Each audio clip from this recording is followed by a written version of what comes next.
दोस्तों ये कहानी है कलुआ पान वाले और कमला के बीच की, जिसके प्यार की चर्चा पूरे गांव में है। उसके बाद क्या होता है आइए हम आपको दिखाते हैं। ए भैया।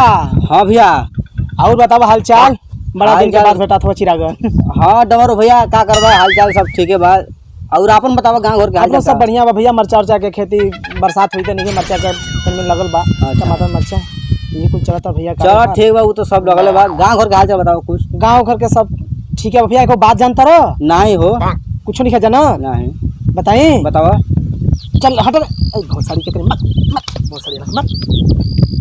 तो खाली सारे लड़का पढ़िए लिखे ना, बस कान फाड़ के ऐसे बकुला बगत नहीं सुनत। हां मतलब लड़का कौनो बात किया जल्ला कौनो बात बीच में कौनो बात सारे के आई छेड़ छाड़ के आजकल के बान में। अरे अबे रुआ पाक नहीं जमा लगना बात नहीं, बुढ़न बुढ़न में सुने बात ससुर। ओह नो जाना था। हां बताओ। एगो लड़की नहीं खे। अरे बुढ़वा के लड़की आ जौन बनारस में पढ़े ले। अच्छा हाँ हाँ हाँ हाँ सुनी ले एमबीबीएस करत हिय मर्दे। हाँ हाँ बनारस में। हाँ एमबीबीएस करत हिय। एकर का हो गल होकर हो पूरा जानत हुआ। हाँ अरे मर्दे बताओ एकदम उच्च रंगीन जनिया बे ओकर ढांचा भाई देखनी ना। अरे पता है बुढ़वा के एकदम दिल पगला एकदम ऐसे ओकर शरीरिया के बनावट ऐसी ऐसी एकदम सुराही के तरह जी। ऑर्डर बन गल भैया। तो ये का हो गल हो? हां का हो गल? अरे मत अरे उ करियावा के नहीं जाने ला। कौन करिया? अरे ला अरे हम गुमतिया वाला करियावा। हाँ हाँ हाँ हां का हो गल भैया? वो का कर हो? अरे लगा तो करे जवानी में चूना लगा दी। अब कलुआ हो करियावा? अरे कलुआ के कम जाता। अरे भैया मतलब कम ना भैया, ओकर दुकान खोलने बा।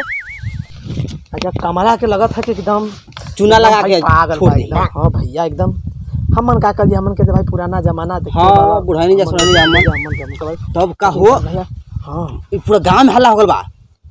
हल्ला नहीं के भैया। हाँ धीरे धीरे चर्चा काना फूसी चलत है। अच्छा हल्ला बाकी देखा आगे का होला भगवान के मर्जी, जब देखा जी तो जा करिया। बड़ी टैलेंट लड़का हो। हाँ हाँ करिया बहुत टैलेंट। खेल कूद सब चीज ना तब पढ़े लिखे हर चीज में टैलेंट हो। अच्छा मगर पान लगावेला भैया वो। हाँ भाई एकदम बनारस के टक्कर देवेला मगहिया पान लगावेला भाई। पान लगावेला अब ओकरा के लगा चूना लगाइए देही। हां उनके तक के ज्यादा मारी के एकदम उनकर जवानी हिलाए दी। हां करिया तीर करिया मरद पीठ पर रेखा आ न मनबा तो देखा। तो वे बात बा भैया। अब गर्दा कबर चला भैया देखा मन का कर जी। ये कहां से अगल बगल देखे कोई सुनत ना है ना। नहीं कौन लड़का ना नहीं है कौन हो सरे? नहीं ना नहीं कोई ना कौन लड़का है लगा थोड़ा झागत। और मतलब भैया देवलियो कान होला। देवलिया के छोड़ा मदही पेड़ों का कान होला। अरे हां हां सही आजकल का जमाना बड़ी कलयुग का चला भैया। आजकल के लड़का और लड़की छोटा कपड़ा पहन ली है इतना पल्ले असमी संस्कार भुला जी। चलो ठीक है चलो पागल आएंगे गांव में। अरे लड़किन के बाद छोड़ा मेहरारू भी कोनो शक नहीं की। आजकल जमाना दूसरा हो गल भैया। ठीक है चल गांव से चला भैया अपन घर दुआरी चलिया खा पे जा। चलो चलो और सब राम राम भैया। राम राम खाई के मगहिया पानी गोरी हमार जान ले बुका हो। यार गुटका पान एको बेचात नहीं खे, कोई गहको न होना आवत।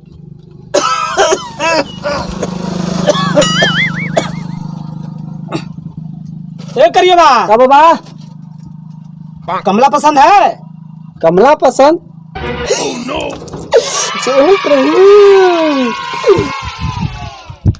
अरे बाबा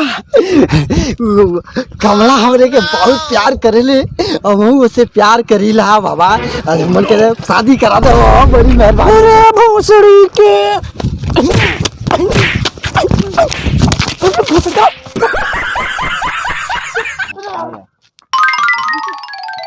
हम अली है भोसड़ी के करिया के अली है कमला पसंद लेबे।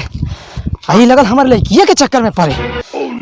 मारा बना भोसड़ो के गाड़ के चैला छोड़ा दे तोहार। हम आजकल के करियावा के नहीं जानते सारे इतना बदमाश निकलल। सारे हम पढ़ावत लिखाव थी लड़की के बनारस। कितना बढ़िया इतना सुंदर लड़की के संस्कारिक बढ़ेनी। आई सरऊ हमारे लड़की के चक्कर में बगस सारे करियावा अपन मुंह देखे देख सारे बानर लेखा। साला करियावा अरे सर कब भेटैया तो के कमला पसंद तोहर कमला पसंद बेचबा तो सर छोड़ा दे तोहार दूर दे सारे गुमती फुमती तोर मूड खराब होई तब जा सर बुढ़ा गिनी भेटैला नहीं सांस फूले तो के मार के एकदम बताओ थी कि अदंता पदंता खिला देती ससुर।